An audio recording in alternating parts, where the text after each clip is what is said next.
Hi guys.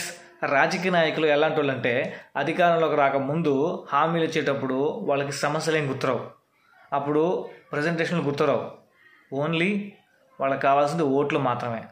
అదే అధికారంలోకి వచ్చిన తర్వాత ఓట్లు వాళ్ళకెందుకు, వాళ్ళకి ప్రజెంటేషన్లు కావాలి, లేకపోతే ఆ సమస్య ఏదైతే ఉంటుందో ఆ సమస్య గురించి వాళ్ళకి చెప్పాలి. అంటే అధికారంలోకి రాక ముందైతే వాళ్ళే వచ్చి సమస్యను తెలుసుకుంటారు, కానీ అధికారంలోకి వచ్చిన తర్వాత మనం పోయి మళ్ళీ వాళ్ళకి ఒక పేపర్ ఇవ్వాలి, ఒక ప్రజెంటేషన్ ఇవ్వాలి, ఆ సమస్యను చెప్పాలి, ఆ సమస్య గోడు చెప్పుకోవాలి, ఇన్ని చేసుకోవాలి.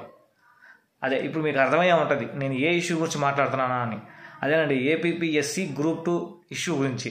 ఆ రోస్టర్ విధానంలో సవరణలు గత ప్రభుత్వం నుంచి కంటిన్యూ అవుతానే వస్తుంది, కానీ దాన్ని అయితే మాడిఫై చేయలే. నోటిఫికేషన్ రిలీజ్ చేసేసారు. ఫస్ట్ ఎగ్జామ్ రిటర్న్ టెస్ట్ అయిపోయింది. ఇప్పుడు 92,250 మంది భవిష్యత్తు ఆ గ్రూప్ 2 ఎగ్జామ్లో ఉంది. దీన్ని ఇప్పుడు ఖచ్చితంగా సరే సీరియస్గా తీసుకోవాలి. ఎవరు? నారా చంద్రబాబు నాయుడు గారు కావచ్చు, పవన్ కళ్యాణ్ గారు కావచ్చు, నారా లోకేష్ గారు కావచ్చు, ఎవరైనా కావచ్చు, కూర్చొని ఆ రోస్టర్ విధానంలో ఏవైతే తప్పులు ఉన్నాయో వాటిని సవరించి వాళ్ళకైతే న్యాయం చేయాలని నేనైతే అనుకుంటున్నా. ఇకపోతే గ్రూప్ 2 అభ్యర్థులు అయితే ఆందోళన వ్యక్తం చేస్తున్నారు. సో వాళ్ళనైతే మనమైతే సపోర్ట్ చేద్దాం. ఇక దాని తర్వాత అయితే ఈరోజు కోర్టులో కూడా ఒక హియరింగ్ అయితే వచ్చింది. వాళ్ళకి ఫిబ్రవరి 23వ తేదీ ఎవరైతే ఫస్ట్ టెస్ట్లో క్వాలిఫై అయ్యారో వాళ్ళందరికీ అంటే 92,250 మందికి మెయిన్స్ ఎగ్జామ్ అయితే కండక్ట్ చేయాలని అయితే కోర్టు అయితే డిసైడ్ చేసేసింది. ఇప్పుడు ఏం జరగబోతుంది, మళ్ళీ జార్ఖండ్లో జరిగింది మళ్ళీ రిపీట్ అవుద్దా మన ఆంధ్రప్రదేశ్లో అని ఒక డౌట్ అయితే వస్తుంటుంది అందరికీ. ఇప్పుడు కనుక మన రాజకీయ నాయకులు ఎవరైతే ఉంటారో మెయిన్గా వాళ్ళు ఈ ఇష్యూ మీద ఫోకస్ చేయకపోతే ఇప్పుడు ఈ మెయిన్స్లో ఎవరైతే క్వాలిఫై అవుతారో వాళ్ళందరికీ దెబ్బ పడినట్టే. ఇప్పుడు కాకపోయినా 10 సంవత్సరాల తర్వాత అయినా సరే ఖచ్చితంగా దెబ్బ పడుద్ది.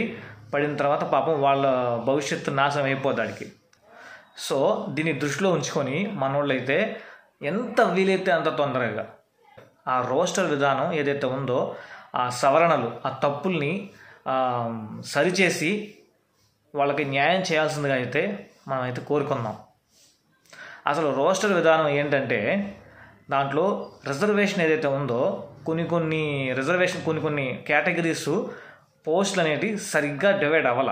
అంటే కొన్ని దగ్గరలో కొన్ని కేటగిరీస్లో ఎక్కువ పోస్టులు అసైన్ అయిపోతున్నాయి, కొన్ని కేటగిరీస్లో తక్కువ పోస్టులు వస్తున్నాయి. ఇది సరిగ్గా ప్రిపేర్ చేస్తుంటే ఇలా రాదు, అన్ని కేటగిరీస్కి ఈక్వల్గా అయితే రావాలి.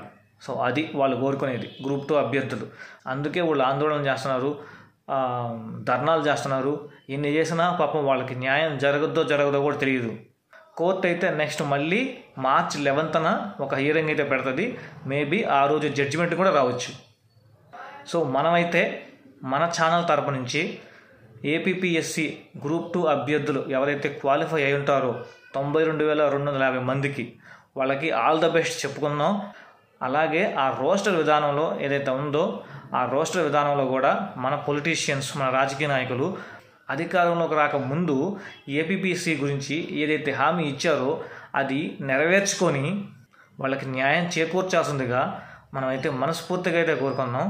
సో మనం మంచి ప్రభుత్వాన్ని ఎంచుకున్నాం అని మనం అనుకోవాలంటే ఈ ఇష్యూని తొందరగా అయితే మన పొలిటీషియన్స్ అంటే రాజకీయ నాయకులు క్లోజ్ చేయాల్సిందిగా అయితే మనమైతే ప్రార్థిద్దాం, మనమైతే అనుకుందాం.